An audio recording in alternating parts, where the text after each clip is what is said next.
It started with flowers. Simple, delicate, white flowers, the kind that usually whisper peace, gratitude, maybe even admiration. But that night in New York City, those flowers didn't whisper. They screamed.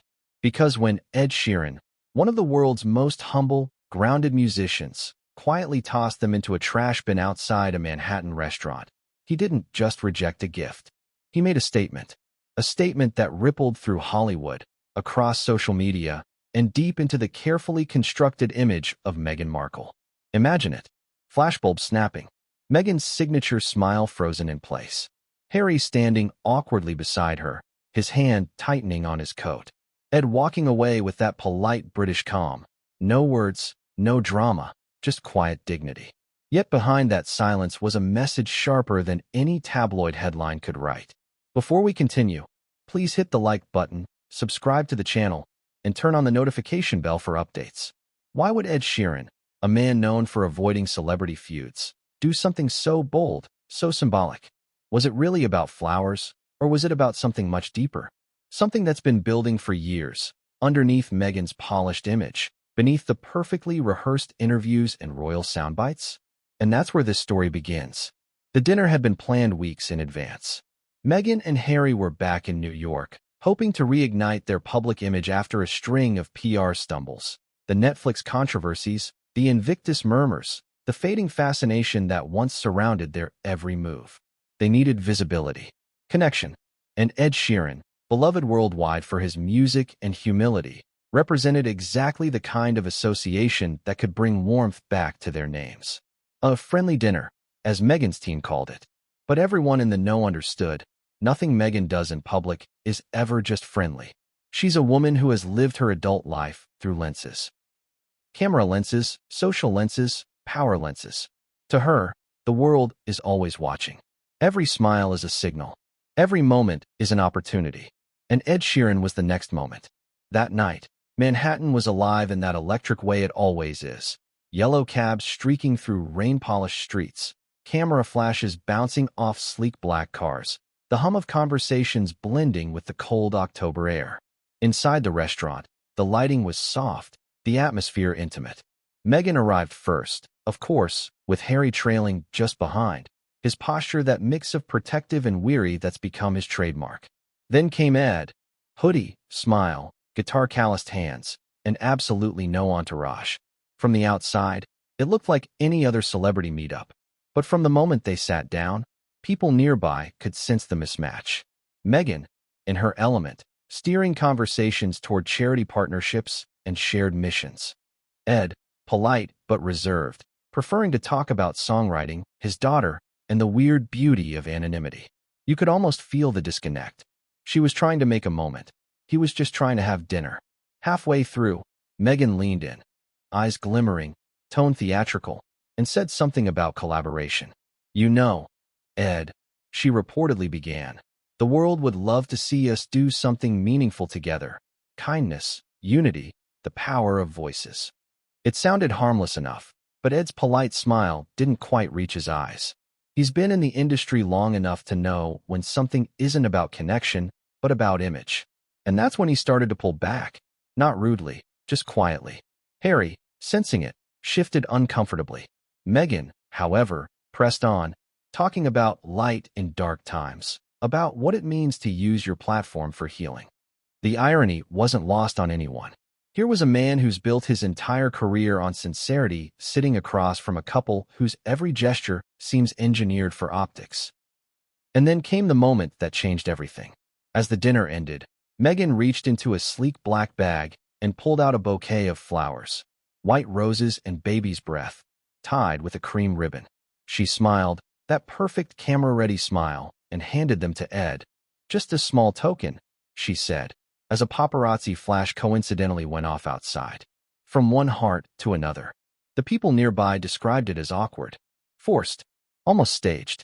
Ed accepted them graciously, as anyone would. But he didn't linger. He thanked them for dinner, shook Harry's hand, and slipped out quietly. Meghan turned to Harry with that self-satisfied nod, the one that says, that went well. But it hadn't. Not at all. Because minutes later, outside in the brisk Manhattan air, Ed paused near the restaurant's entrance. A photographer caught the moment, though the image wouldn't surface for hours. Ed looked down at the bouquet, expression unreadable. Then, without hesitation, he dropped it gently into a nearby trash bin, tucked his hands into his pockets, and walked off into the night. It was the kind of quiet rebellion only a man like Ed Sheeran could pull off. No words, no statements, no social media posts. Just an action that spoke louder than any press release ever could. When that photo finally leaked online, it detonated across platforms. Ed Sheeran throws away Meghan Markle's flowers, the headline screamed. Twitter lit up with theories, memes, outrage, and applause. Some said it was disrespectful. Others called it heroic. But most agreed on one thing. Something about that dinner hadn't been right. And that's the thing about Meghan. Her encounters always seem to end the same way. Whether it's Fashion Week, Hollywood charity events, or royal gatherings, people walk away changed, and not always for the better. There's a pattern there. And this was just the latest chapter. Behind the scenes, Meghan's team scrambled. Spin it, one insider said. Make it look like he was avoiding cameras, not rejecting the gift. But damage control couldn't erase what people had already seen, sincerity rejecting performance. And for a woman who's built her image on controlling perception, losing control was the real humiliation. Harry reportedly tried to calm her down that night in their hotel suite, but the tension was obvious even to the staff. They were seen arguing quietly in the hallway. Meghan, pacing. Harry, silent. The man who once protected her from the palace now seemed trapped in another kind of palace, one made of publicity, perfection, and pretense. But here's the question that lingers. Why flowers? Why such a simple, seemingly harmless gesture become the trigger for something so public, so raw, so symbolic? Because those flowers weren't really a gift. They were a prop, a calculated image move in a night meant to rebuild Meghan's reputation, and Ed Sheeran refused to play along. He saw the act for what it was, performance disguised as kindness, and he wanted no part of it.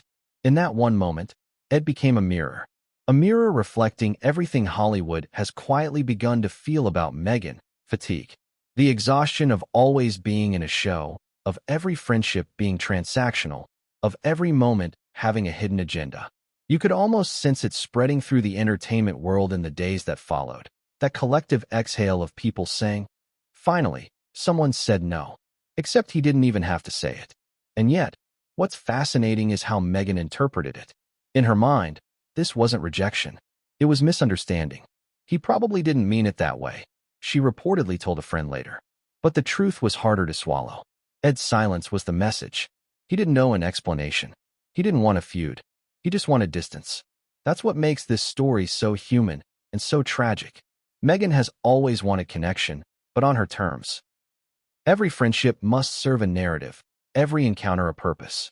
But sincerity doesn't survive scripting. And in a city built on performance, authenticity is the rarest currency of all. So that's how the night that was supposed to repair Meghan's image ended up doing the opposite. A dinner meant to symbolize unity became a metaphor for disconnection. A bouquet meant to show gratitude became the emblem of artificiality. And the man who was supposed to be another celebrity ally instead became the quiet catalyst for yet another media storm. But the real twist? That photo of the flowers in the trash was just the beginning. Because what came next, behind closed doors, in whispers among Meghan's team and Ed's friends, would turn a small social snub into a full-blown Hollywood fallout. And no one, not even Meghan, saw that coming. It always begins the same way, with a plan. Nothing Meghan Markle does in public is accidental. Every smile, every outfit, every outing is part of a larger picture she wants the world to see. And on that cool autumn evening in New York City, as flashes bounced off car windows and paparazzi lined the street corners, Meghan wasn't just going to dinner. She was staging a comeback. But whose comeback? Hers, or the brand she's been building ever since she left the palace gates behind. Let's rewind a little. Before that infamous dinner with Ed Sheeran, Meghan had been waging a quiet battle for relevance.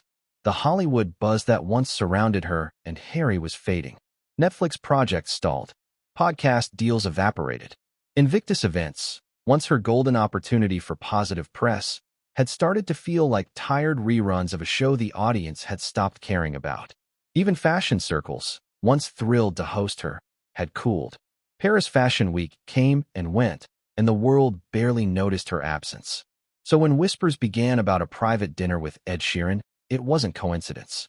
It was strategy, because Ed wasn't just any celebrity. He was safe, universally loved, modest, a man whose name carried credibility without controversy. Aligning with him, Meghan believed, could subtly reset her public image. He represented everything she wanted people to see in her: sincerity, warmth, humility. All she had to do was make the meeting look authentic. But here's the irony. Authenticity can't be manufactured, and that's where Meghan always stumbles. According to a source close to her team, the New York trip had been carefully scheduled weeks in advance. Meghan's publicist referred to it as a low-profile philanthropic engagement. Yet the details painted a different story. Designer stylists flown in from Los Angeles, photographers tipped off under strict discretion, and a PR assistant quietly calling reporters from Page 6 to expect something special that night. Something special. Those were the words they used. As Meghan's car pulled up outside the Manhattan restaurant, she was radiant, camera-ready, and rehearsed. The sleek black dress, the soft waves in her hair, the diamond accents glinting against her wrist as she stepped out into the cool evening air. To the casual observer, she was elegance personified. But to those who've watched her over the years, who know the rhythm of her public appearances, it was clear this wasn't spontaneity. This was choreography. Harry followed close behind, wearing that familiar look of cautious detachment. You could tell from his body language that he wasn't excited about the evening ahead. He adjusted his jacket, glanced toward the photographers, then toward Meghan, his face a quiet mask of duty. And then there was Ed. He arrived without spectacle. No stylist, no PR entourage, just a casual black coat, scuffed shoes, and that soft, disarming grin that has melted hearts for over a decade. He looked like a man arriving for dinner, not a headline. Inside, the restaurant glowed with the warmth of amber lights and quiet music. The waiter led them to a private corner table. The scene, at first glance, was perfect. But beneath the polished exterior, tension was already building, the kind that simmers quietly before it explodes. Meghan took control of the conversation almost instantly. It was her default mode: charm first, control second. She spoke about her projects, about global healing, about building compassion initiatives. To anyone else, it might have sounded inspiring. But Ed isn't anyone else. He's a man who's lived his life avoiding glitz, who finds fame awkward, who once said in an interview, "I'd rather be remembered for a song than a selfie." That line alone should tell you how wrong this dinner already felt. At one point, a waiter poured champagne, and Meghan raised her glass, smiling broadly for a camera that had somehow found its way into the dining room. A friend of a friend who'd been invited for memories. The flash went off. Ed blinked. Harry looked away. Meghan laughed, that practiced, glowing laugh that photographs so well. The first seeds of discomfort were already sprouting. But if Meghan noticed, she didn't show it. Her words flowed effortlessly, polished and persuasive. She spoke about shared causes, about the power of collaboration. She even mentioned how beautiful it would be if Ed joined her on a compassion campaign. Ed smiled politely, nodded occasionally, and offered small, courteous replies. But his tone stayed measured, reserved. And that's when it started, the subtle shift. The realization, on Ed's part, that this dinner wasn't really about conversation. It was about optics. Because while Meghan was talking about building bridges, her assistant, seated 2 tables away, was quietly messaging updates to a PR group chat. Arrived. Lighting's perfect. One good shot at the door already. Every detail of the evening was engineered. Every moment, down to the seating arrangement and dessert timing, had been planned to create one perfect photo. Meghan, Harry, and Ed smiling together. A picture that could flood the internet within hours and redefine the narrative. But as the courses went by, Ed grew quieter. He spoke a little about music, about family life, about taking breaks from fame. He asked Harry about Africa, about Invictus. But his energy wasn't being matched. Meghan kept steering the conversation back to visibility, platforms, partnerships, presence. Harry's silence deepened. He fiddled with his glass, his gaze distant. It wasn't the silence of boredom. It was the silence of someone who knew exactly how this story would end. You see, Harry has seen this play before. Different cast, same script. The setup always looks innocent. A friendly meeting, a chance encounter, a gesture of goodwill. But by the next morning, it's a headline. And by the afternoon, it's another fire to put out. So as Meghan laughed and leaned toward Ed, emphasizing her words with perfectly timed gestures, Harry sat back, watching, calculating, tired. And somewhere between the main course and dessert, the moment of disconnect arrived. Ed leaned in, smiling softly, and said, "You know, I really just came to have dinner. I didn't realize this was going to be a production." It was gentle, not cruel, but it landed like a stone in still water. For the first time that evening, Meghan's smile faltered, just for a heartbeat. Then it returned, brighter, tighter, forced.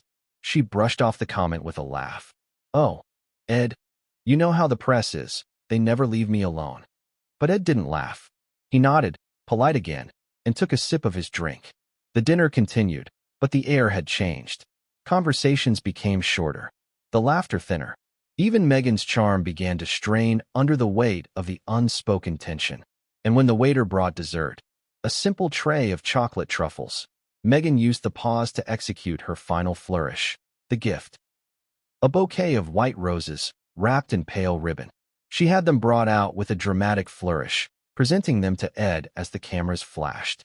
To her, it was the perfect closing act. A gesture of gratitude, a symbol of connection. To him, it was another prop. He smiled, thanked her, stood, and excused himself, gracious, polite, distant. She thought the night had gone well. She thought the headlines were secured. But what she didn't see was what happened outside. Moments later, when Ed walked to the corner of the street, paused by a trash bin, and made a decision that would unravel everything she tried to build.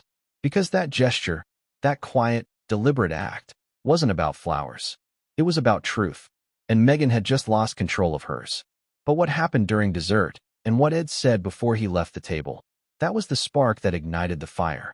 Because in that moment, Meghan realized for the first time that the dinner she thought she controlled had already slipped through her fingers. And the next act of the story, the one she couldn't script, was about to begin. It looked perfect. Too perfect. The soft golden light glowed over the table. The hum of jazz played faintly in the background. And three of the most recognizable faces in the world sat side by side in what could have been any normal dinner among friends. But nothing about that evening was normal. From the moment Meghan Markle walked into that Manhattan restaurant, everything about her demeanor screamed control. The way she adjusted her hair as she passed the window, aware of the faint reflection of flashbulbs outside. The way her eyes darted toward the maitre d', confirming her reserved spot, not in the back, not too hidden, but just close enough to the glass so silhouettes could be seen by photographers waiting in the cold. It wasn't dinner. It was choreography. And yet, for all the precision, something fell off the second they sat down. Ed Sheeran, soft-spoken, grounded, and allergic to pretense, didn't match the tempo.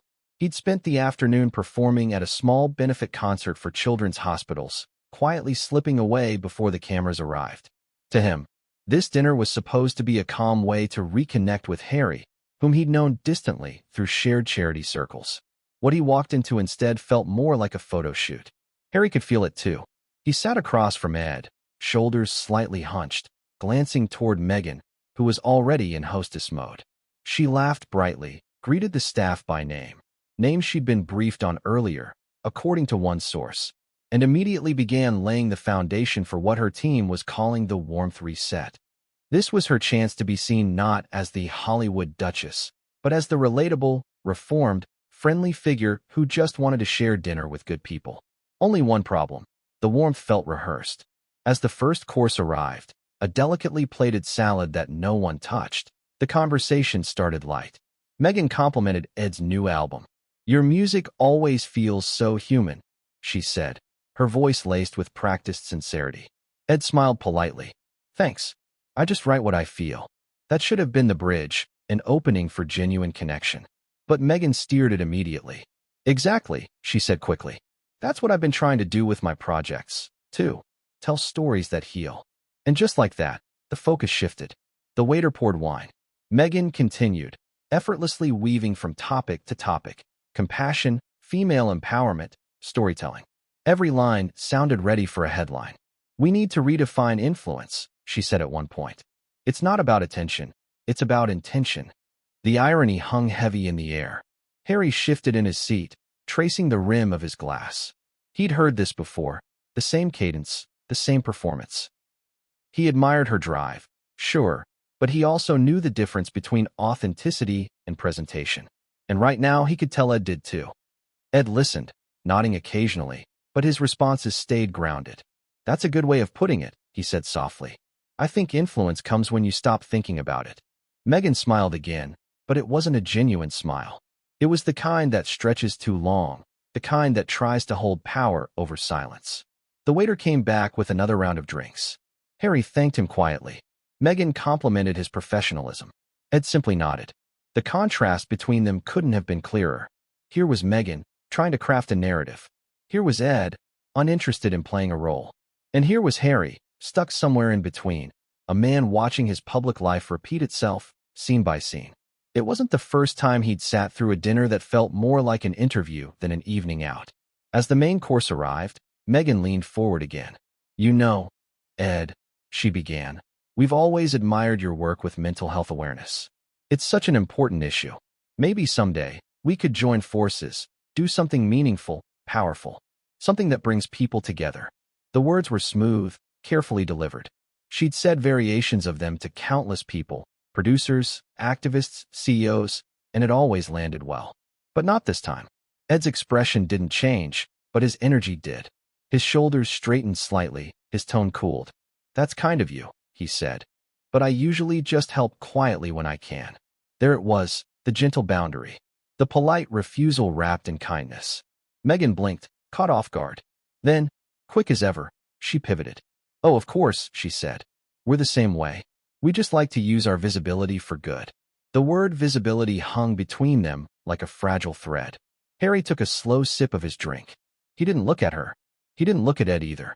His mind was somewhere else entirely. Somewhere quieter, less exposed, less performative. The conversation stumbled forward. Meghan tried to reignite it with lighter topics. Music, travel, shared acquaintances. But every attempt slid into small talk. The chemistry she expected simply wasn't there. And then came the first real silence. It lasted longer than a pause should. A silence thick enough that the clinking of silverware at nearby tables suddenly felt loud. Ed looked down at his plate. Harry cleared his throat. Meghan forced another smile. In that silence, you could almost hear it, the fracture forming, the invisible line between what was real and what was being performed.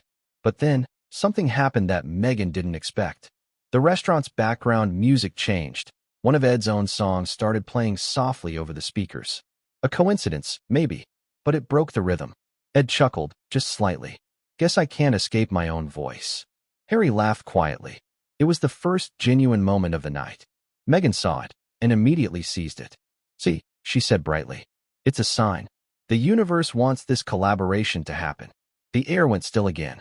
Ed's laugh faded. Harry's did too. Because what Meghan didn't understand was that not everything is a sign. Sometimes a song is just a song. Sometimes a dinner is just dinner. But for her, every coincidence had to be turned into destiny, every gesture into symbolism. And that's when Ed began to shut down. He started giving shorter answers, nodding instead of speaking, smiling without warmth. And Meghan, sensing the shift, pushed harder, charming, complimenting, filling the space with talk that sounded thoughtful but felt hollow. The waiter brought dessert, small truffles, glistening under soft candlelight. Meghan barely looked at them. Her eyes were on Ed. Before you go, she said suddenly, reaching for her bag. I wanted to give you something. She pulled out the bouquet, pristine white roses, tied with ribbon. The photographer's flash flickered faintly from outside the window, catching the moment. Ed looked at the flowers, then at her, then at Harry. Thank you, he said softly. He smiled, the kind of smile that's polite but detached, the kind that means the conversation is over. He stood, shook Harry's hand, nodded once more, and left.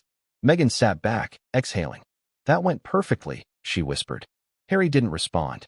He just stared at the table, at the half-empty glass in front of him, his thoughts miles away. And outside, as Ed stepped into the New York night, he paused near the curb and made the quietest, most powerful gesture of the evening. The gesture that would turn a staged dinner into a global story. Because sometimes, it's not what's said at the table that matters. It's what happens when you walk away from it. And what Ed did next would ignite headlines and expose the cracks behind every polished smile in that restaurant. It was supposed to be the perfect ending, a sweet, gracious finale to a carefully orchestrated evening. Meghan Markle had rehearsed it in her head, the timing, the phrasing, even the way her fingers would brush the satin ribbon before handing it over. She wanted the moment to look effortless, natural, heartfelt. But nothing about that night was effortless, and certainly nothing was natural. The bouquet, white roses wrapped in a pale silk ribbon, wasn't chosen at random. It had been picked hours earlier from a luxury Manhattan florist, one that Meghan had used before for spontaneous gifts. The arrangement wasn't simply flowers, it was a message. To Meghan, every detail carried meaning. White roses, purity, sincerity, grace. Ribbon color, cream, not stark white, to suggest warmth and humility. The card, handwritten, but in her assistant's handwriting, to avoid smudging her manicure during the dinner. Everything was ready for that single, cinematic gesture. Because in Meghan's world, gestures are power. They photograph well. They circulate fast. They can turn a strained dinner into a redemption narrative overnight. So as the dessert plates were cleared and Ed Sheeran prepared to leave, Meghan leaned forward with a smile that could light up a lens. "Before you go," she said softly, "I wanted to give you something. Just a little thank you for sharing your evening with us." She signaled discreetly to her assistant, who appeared almost instantly with the bouquet. The flowers looked perfect under the candlelight, delicate, glistening, wrapped in subtle elegance. Ed blinked in surprise. It wasn't the kind of gesture he was used to. He'd been given many things, awards, guitars, fan letters, but flowers from another celebrity? That was new. He smiled, polite as always, and reached out. "That's very kind," he said. For a split second, the air around the table seemed to thaw. Meghan's eyes sparkled. Harry glanced up, half smiling. Even Ed's quiet demeanor seemed to soften. But only for a moment.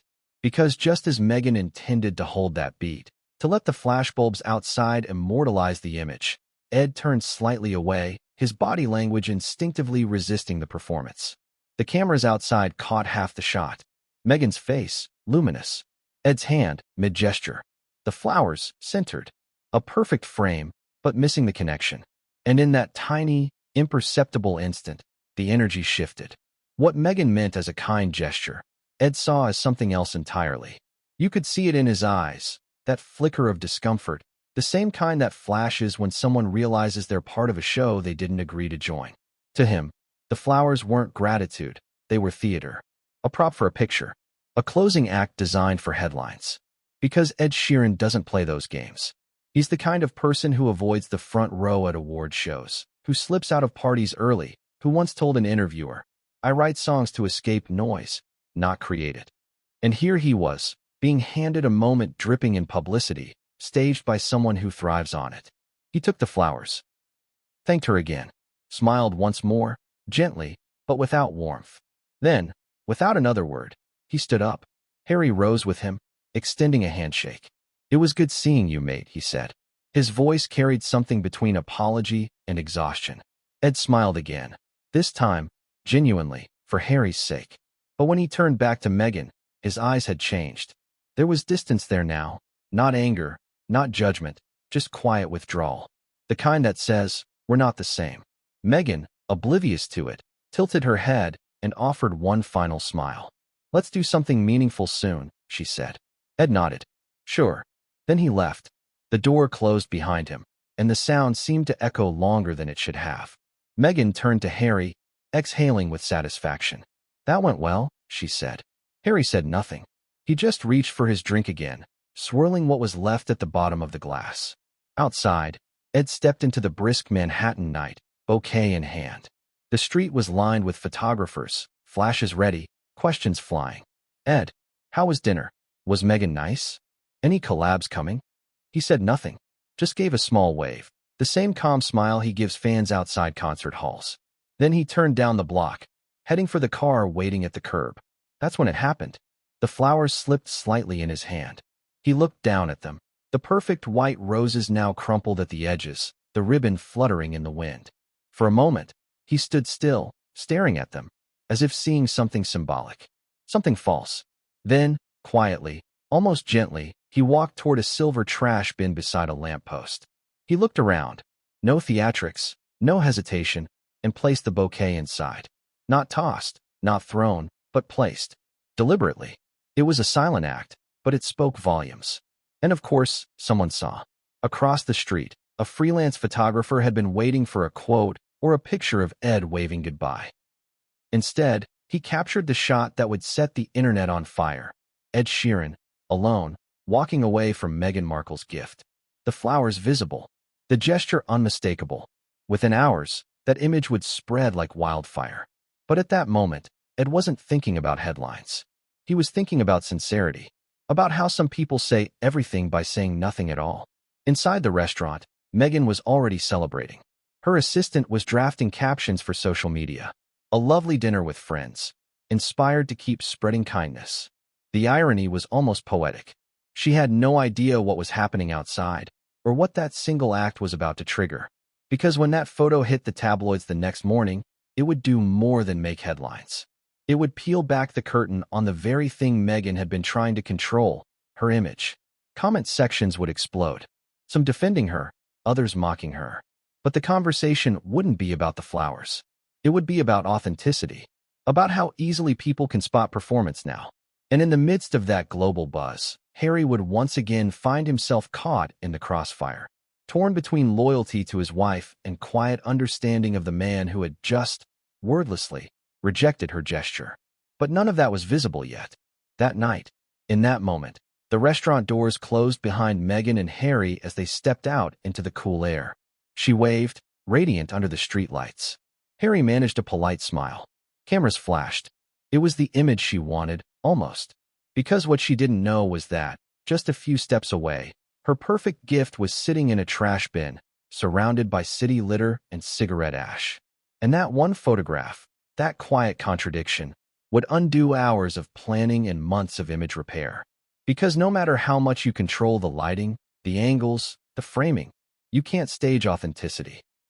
And Ed Sheeran's silence, captured under the harsh glow of a street lamp, said more than any statement ever could. But what Meghan didn't yet realize was that this wasn't just a bad look. It was the start of a much bigger fallout. Because inside her team's hotel suite that night, as she prepared to shape the narrative, another story was already forming. One that she couldn't control, and one that would shake her even more deeply than Ed's quiet rejection. And what came next would prove that when it comes to image, silence can be the loudest scandal of all. It was the kind of New York night that never really goes quiet. Sirens humming in the distance, cabs honking, streetlights flickering against the rain-polished pavement. But for one brief, frozen second, all that noise faded. Because there, under the pale glow of a lamppost outside an upscale Manhattan restaurant, stood Ed Sheeran, holding Meghan Markle's flowers. He didn't look angry. He didn't look smug. He just looked tired. And that's what made it so powerful. It wasn't a grand gesture. It wasn't a tantrum or a stunt. It was the quiet act of someone drawing a line. Witnesses would later describe it the same way. Calm, almost graceful. He didn't toss them, one onlooker told a local paper. He just set them down, like someone letting go of something that didn't belong to him. The flowers, those pristine white roses Meghan had so carefully chosen, now rested among city litter and coffee cups, their stems bent, their ribbon dampened by the night air. The symbolism was impossible to ignore. In a city obsessed with image, Ed Sheeran had just rejected one. The photographer who captured the moment didn't realize what he had at first. He thought he was snapping a routine celebrity leaving dinner shot, until he zoomed in later and saw the bouquet. It wasn't until the photo hit Twitter the next morning that the internet exploded. Ed Sheeran trashes Meghan Markle's flowers after dinner. Screamed one headline. The moment that says it all, said another. And beneath those headlines, the photo itself, simple, quiet, devastating. The image spread like wildfire. Within an hour, it was on Instagram, TikTok, Reddit threads. Fans debated, critics dissected. Some defended Meghan. Maybe he didn't want to carry them around. Others didn't buy it for a second. Ed Sheeran doesn't do PR games, one comment read. He saw through it. And that was the narrative that stuck. Sincerity rejecting artifice. Behind the scenes, Meghan's team went into immediate panic. Her phone buzzed relentlessly on the hotel nightstand. Her assistant burst in, pale. "The photos everywhere," she said. Meghan, mid-makeup removal, blinked. "What photo?" When she saw it, the silence was deafening. According to a source who was present, she didn't shout. Not at first. She stared at the screen, jaw tightening, her reflection flickering on the iPhone glass. "He wouldn't," she murmured. "He wouldn't do that to me." But he had. And worse, he'd done it without saying a word. Harry came into the room moments later, hair tousled, still half in a daze. "What's going on?" he asked. Meghan handed him the phone. He looked, sighed, and sat down heavily on the edge of the bed. "It's just flowers," he said quietly. But Meghan wasn't listening. "They'll twist it," she said. "They'll say it means something." And they did. Within hours, tabloids across the world were spinning the moment into metaphor. Ed's quiet stand against superficiality. The singer who couldn't be bought by image. A message to Meghan: sincerity can't be staged. Each headline chipped away at what Meghan had spent years trying to build: control. Control of perception. Control of narrative. Control of how she was seen, not who she was. That one photo had cracked the illusion. What she hadn't realized yet was that Ed's act didn't come from spite. It came from weariness. Those who know him well describe him as the least confrontational person on earth. He doesn't do drama. He doesn't make statements through the press. But authenticity is his creed. And when something feels fake, he can't stomach it, not even for appearance's sake. A friend of his later put it simply: Ed's the kind of guy who can spot sincerity from a mile away. If he walked away, it's because he felt played. And that was the quiet truth Meghan couldn't control. Ed didn't hate her. He just didn't believe her. Meanwhile, Harry found himself caught in the crossfire again. The morning after the photo surfaced, his phone buzzed with messages from mutual friends and palace contacts. "Rough night. What happened with Ed? Need me to say anything to the press?" He ignored most of them, retreating into that familiar space of quiet dread. Because he knew how this would go. He'd seen it play out too many times before. First, the outrage. Then the spin. Then the slow, suffocating silence that follows every misunderstanding. And sure enough, within hours, Meghan's PR team had crafted a statement. Short, sterile, strategic. The Duke and Duchess enjoyed a private dinner with Ed Sheeran in New York. A beautiful exchange of appreciation took place, and any speculation otherwise is entirely unfounded. But the internet doesn't believe statements anymore. It believes images. And that single image, Ed's hand letting go of the bouquet, had already told the story. Still, Meghan refused to surrender the narrative. By noon, she'd instructed her assistant to reach out to friendly media. Tabloids that had once fawned over her were now lukewarm. One publicist even declined the pitch, saying quietly, "We don't want to get in the middle of this one." It was a subtle but devastating shift. The same media she once manipulated so effortlessly was slipping away. And yet, what made this moment truly remarkable wasn't just the PR fallout, it was what it revealed. For the first time, Meghan wasn't the one controlling the scene. She wasn't the orchestrator, the narrator, the lens through which the story was told. She was the subject. And the subject can't control the camera. Ed's gesture became an accidental act of rebellion, a quiet protest against performance culture, against the need to turn every encounter into a spectacle. And that resonated with people. For every headline mocking Meghan, there were thousands of comments praising Ed. Finally, someone who doesn't play the fame game. "You can't fake real." He said more with that one gesture than 1,000 interviews. The photo became a meme, a metaphor, a mirror. And while Meghan's team worked overtime to rewrite the meaning, Harry withdrew further into silence. Witnesses at their hotel said the tension was suffocating. Meghan pacing, calling publicists, drafting statements. Harry sitting by the window, watching the rain. One staffer claimed she heard Meghan mutter under her breath. "He did it on purpose. He wanted to embarrass me." But Ed hadn't wanted to embarrass anyone. He'd simply wanted to walk away. And in that act, quiet, wordless, unassuming, he'd done something no one else had dared to do. He'd told the truth without saying it. That's why the photo hit so hard. Because deep down, people recognized what it meant. It wasn't about flowers. It wasn't about fame. It was about exhaustion. The collective fatigue of living in a world where every kindness is curated, every smile is strategic, every thank you rehearsed. Ed's act was rebellion in its purest form, the kind that doesn't need slogans or statements, just silence. But for Meghan, silence is terrifying, because silence can't be controlled. It leaves room for interpretation. It lets people think for themselves, and that's her greatest fear. So as the night ended and the world dissected every pixel of that photo, Meghan made a decision. If she couldn't erase the story, she would reshape it. Her team began working around the clock, preparing what insiders later called Operation Clarify.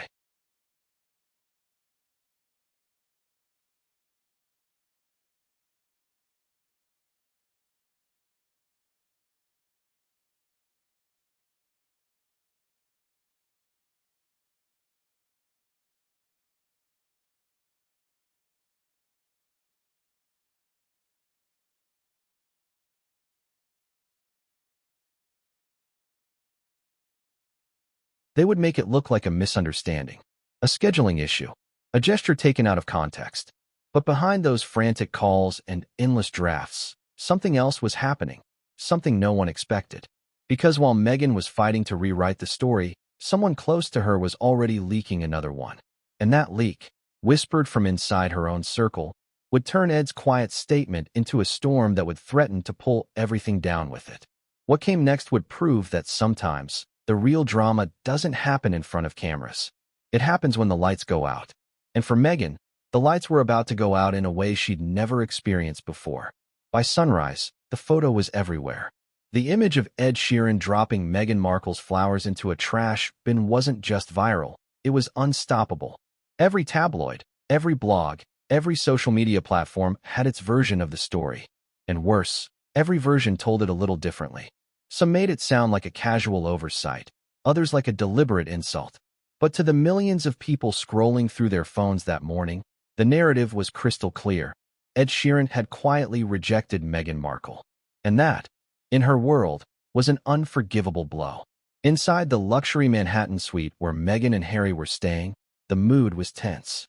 Curtains drawn, phones buzzing, voices rising and falling like static. Meghan sat cross-legged on the couch, her laptop open, the viral photo displayed on screen, zoomed in on Ed's hand, on the crumpled bouquet, on the small flash of ribbon catching the light. Her jaw clenched. "They're turning this into something it's not," she said sharply, staring at the screen as if sheer will could change what the world was seeing. Across the room, Harry rubbed his temples, exhausted. "Meg, maybe it's not worth." "Not worth," she cut in, her tone sharp, almost trembling. "This is everything. Do you have any idea how they'll spin this?" Meghan Markle snubbed by humble musician. "They'll say I'm fake. They'll say I tried to use him." Harry exhaled, long and heavy. "Then just ignore it. Ignore it." It was the one thing Meghan couldn't do. Ignoring a narrative meant letting it breathe, letting people talk. And when people talk without her direction, chaos follows. Within an hour, her PR team was on Zoom. 5 faces on 5 screens, each one framed by stress. There was Lindsay, her communications lead, already scrolling through trending hashtags. Hashtag Flowergate is at 4.7 million mentions and climbing, she said flatly. Twitter, Instagram, TikTok, everyone's running with the story that Ed was making a statement. "Then we changed the statement," Meghan replied quickly. "Make it clear that he didn't throw them away. Maybe he left them because of the cameras. We'll say he didn't want attention." Another PR advisor, a man in London, adjusted his glasses. "We could try to redirect," he said. "Push a positive story, something about your charity dinner next week." Meghan shook her head. "No, that would look like we're deflecting. We need sincerity." The irony of that word hung in the air like smoke. Her assistant, Sarah, sat quietly near the corner, typing notes. Every few minutes, she glanced up, watching Meghan's expression shift. Anger, frustration, disbelief, and something else. Fear. Not fear of Ed. Not even fear of the story itself. But fear of losing control. Because for someone like Meghan, image isn't just reputation, it's currency. It's power. And once that starts slipping, it's nearly impossible to get back. By mid-morning, the team had drafted 3 statements, each one slightly different. Option A, play it down. The Duke and Duchess enjoyed a lovely evening with Ed Sheeran. Any speculation about the evening's events is unfounded. Option B, deflect with charm. The Duchess was touched by Ed's kindness and looks forward to future collaborations in support of charitable causes. Option C. Victim narrative. It's unfortunate that a private moment of gratitude has been misinterpreted. Meghan scanned them all, tapping her finger against her chin. They're all wrong, she said finally. They make me sound defensive. We can't look defensive. Harry, sitting across the room, muttered quietly. Maybe we don't look anything. But she ignored him. I'll handle it, she said. She opened her laptop and began typing. Her own version of the truth, polished and personal. Her weapon of choice wasn't press releases. It was words delivered straight to her audience. She knew exactly what tone to use, the heartfelt clarification. A delicate balance between vulnerability and control. Enough humility to sound human, enough poise to sound superior. Her fingers flew across the keys. Sometimes a simple act of kindness gets twisted by those who seek drama. I'm endlessly grateful for the genuine connections we share with kind souls like Ed, people who value authenticity and goodness above gossip. She read it aloud, smiled faintly. Perfect, she whispered. Her team hesitated. Are you sure you want to post that? One advisor asked. It could reignite. Trust me, she interrupted. It'll reframe everything. But she didn't post it right away. Meghan understood timing, the rhythm of online empathy. Too soon looked desperate. Too late looked weak. The sweet spot was 2 hours after peak outrage, when emotions were high but attention was starting to drift. She waited, watched, calculated. Meanwhile, Harry sat quietly by the window, staring out at the gray skyline. His phone buzzed. A message from an old friend. Rough week? Heard about Sheeran. Call if you need to talk. He didn't reply. He just locked the screen and went back to staring at the city below. Because deep down, he knew something his wife didn't. Sometimes, trying to control a narrative only feeds it. At 2:37 p.m., Meghan pressed post. Within minutes, her words were everywhere. Media outlets screenshot it. Comment sections filled instantly. But the reaction wasn't what she expected. Kind souls like Ed. She's trying too hard. This sounds like it was written by her PR team. She literally just confirmed the story by addressing it. The damage control had backfired. And then came the silence from Ed's side. No response. No denial. No counterstatement. Just quiet. And that quiet made her message sound even louder, even more defensive. Because when one person speaks and the other doesn't, the audience always sides with the silence. By evening, late-night hosts were joking about it. Ed Sheeran tossing Meghan's flowers into the bin might be the most British breakup I've ever seen, one quipped. The crowd laughed. The clip went viral again. By the next morning, even outlets that usually protected Meghan had shifted tone. Sources say the singer's gesture wasn't intentional. One headline read, but beneath it, the photo lingered. No caption could erase what it showed. In PR terms, Meghan had lost the golden hour, that short, crucial window to control perception before the public locks in its version of events. Now, no matter what she said, people would remember the image, not the explanation. And that's when things began to unravel behind closed doors. According to a member of her team, tensions erupted between Meghan and her PR advisors that evening. She accused them of being slow, uncreative, reactive. You're supposed to protect me, she snapped. That's literally your job. One advisor, tired and drained, shot back quietly. We can't protect you from authenticity, Meghan. The room froze. Harry stood up. That's enough, he said softly. But Meghan's glare silenced everyone. Within 24 hours, 2 members of her PR team would resign. But insiders whispered that they hadn't resigned at all. They'd been dismissed. Still, none of it solved the problem. The image lived on, unstoppable, immortalized. And worse, Ed's silence gave it weight. Every hour he didn't speak added another layer of credibility to the narrative. He didn't need to say anything. His gesture had already said it all. But Meghan wasn't finished. Not yet. Because the following night, something unexpected happened. Someone, a hotel staffer, or maybe someone within her circle, leaked what she'd said privately after the scandal broke. And those leaked words would be even more explosive than the photo itself. They would turn the story from a simple PR nightmare into a personal humiliation. Because in that leak, the world would finally hear what Meghan Markle really said about Ed Sheeran behind closed doors, and it would change everything. The public had already seen the photo. They'd already read the statements, the speculation, the think pieces about authenticity versus image. But what they hadn't heard, not yet, was what Meghan Markle said when the cameras were off, when the PR teams weren't in earshot, and when the mask slipped just long enough for her true feelings to surface. That's the story that was about to explode. It began quietly, almost predictably, with a rumor, one of those small online posts that pop up on anonymous gossip accounts and vanish within hours. But this one didn't vanish. It spread, because it sounded too specific, too believable, too perfectly Meghan.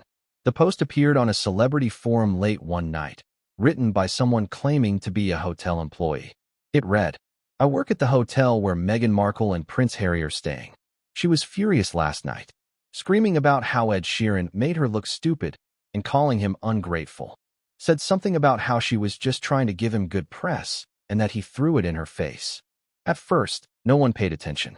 There are hundreds of false stories online every week. But then another post appeared, this one from someone else who claimed to work for a New York PR firm. Can confirm some of this. Her team is in chaos. She's blaming everyone, saying Ed embarrassed her on purpose, saying he's trying to look like the humble good guy while she's made to look like the fake Duchess. Within hours, entertainment journalists started calling each other. Whispers turned into stories. And by morning, the Daily Mail and Page 6 both ran headlines. Leaked audio reveals Meghan's furious private reaction to Ed Sheeran's snub. Sources say Duchess called singer ungrateful and arrogant behind closed doors. The palace may have been 1,000 miles away, but the scandal echoed like thunder through every corner of British and American media. Inside her Manhattan suite, Meghan's fury was volcanic. "How dare they leak that?" she shouted, pacing back and forth in her silk robe. Her phone buzzed nonstop, journalists, advisors, even old friends she hadn't heard from in years. It's lies. All of it. Who would even believe that? Her assistant, Sarah, stood near the doorway, silent. She'd seen it happen, seen the way Meghan's anger had spilled out the night before. The pacing, the shouting, the words that flew out faster than her filter could catch them. Words she might have regretted later. But regret doesn't erase microphones. Because what Meghan didn't know yet was that her own suite had ears. Not literally, not in a spy movie sense. But in the age of smartphones, one careless voice note, one team member venting in a group chat, one assistant recording for notes, that's all it takes. And someone, somewhere, had captured a few seconds too many. The leak wasn't an edited clip. It wasn't doctored. It was real, and in it, Meghan's voice was unmistakable. She made it sound like a betrayal. One journalist who heard the audio later revealed. You could hear how angry she was. She called Ed performatively humble, said he only acted modest because it was good for his brand. She said she was trying to be gracious and that he humiliated her publicly for attention. Humiliated. That was the word that stuck. It was the same word Meghan had used countless times before, about tabloids, palace staff, even her own family. But this time, the public didn't buy it. Because this wasn't a royal feud. This wasn't a media witch hunt. This was her against one of the most universally liked musicians in the world, and Ed Sheeran had done nothing but stay quiet. The contrast was devastating. As the audio spread, the internet pounced. So she did flip out. One tweet read, "Guess the compassion runs out when the cameras are off." Others were even harsher. "You can't fake sincerity." Ed proved it. She just confirmed it. Within hours, #MeghanMeltdown trended globally. Her team scrambled once again, trying to contain the fallout. "We can neither confirm nor deny the authenticity of the clip," one spokesperson told Variety. But that half-denial only fueled speculation. Because if it were fake, they'd say so. Inside the hotel suite, Meghan's anger began to blur with paranoia. "It's someone from the team," she said sharply. "It has to be. Someone's feeding them." Harry, sitting on the edge of the bed, looked at her carefully. "Meg, maybe we should just let it go this time." Her head snapped toward him. "Let it go? Do you understand what this looks like?" Harry didn't respond. He didn't have to. Because yes, he understood exactly what it looked like. He'd seen it too many times. The same script, the same cycle. The story breaks. The outrage follows. Then the leaks. Then the fight to control the uncontrollable. But this time felt different. This wasn't the royal family or palace aides leaking gossip. This was someone close. Someone inside. And that scared her more than the headlines ever could. That evening, Meghan called an emergency team meeting. The PR advisors, her assistant, a legal consultant, even a digital forensics expert, all seated around the glass table, faces drawn and tired. "I want every phone checked," she ordered. "Every device, every email, every cloud login. Someone's recording me." "Meghan," one advisor began cautiously, "if we start making a show of paranoia, it'll make the story worse." "It's not paranoia if they're actually doing it," she snapped. Harry stood quietly near the window, watching the lights of the city below. He looked smaller somehow, like the air had drained out of him. When Meghan left the room to take a call, one of her advisors turned to Harry and said softly, "She's going to burn this whole thing down if we don't stop it." Harry didn't reply. He just rubbed his face and muttered, "She already has." Meanwhile, Ed Sheeran's camp continued their silence. They issued no statements, no denials, no defenses. Ed himself went on with his life, performing at a small charity gig in Brooklyn that very night, smiling for fans, saying nothing about Meghan or the dinner. That silence only amplified Meghan's noise. Because while she fought to prove the world wrong, Ed said nothing, and the world decided he was right. By the end of the week, even Meghan's most loyal supporters in Hollywood were starting to distance themselves.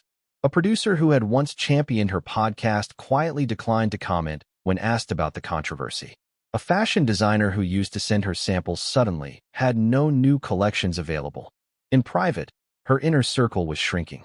And still, Meghan couldn't stop talking. She betrayed herself, one former staffer later said. She didn't realize that sometimes the worst leaks aren't sabotage, they're truth escaping. The irony was almost cruel. Meghan, who had built her career on controlling her own narrative, was now the author of her own undoing. Every word she spoke, every reaction she had, every attempt to fix the story only confirmed what people already believed. That the compassion she preaches is conditional, and the sincerity she sells is rehearsed. And yet, the worst was still to come. Because as her world spiraled, someone unexpected stepped forward, someone from Ed's side, and revealed the one thing that no one had dared to say aloud. What had really thought of Meghan Markle? And when those words surfaced, they would cut deeper than any viral photo or leaked audio ever could. Because sometimes, truth doesn't come from enemies. It comes from friends. And this truth would change everything.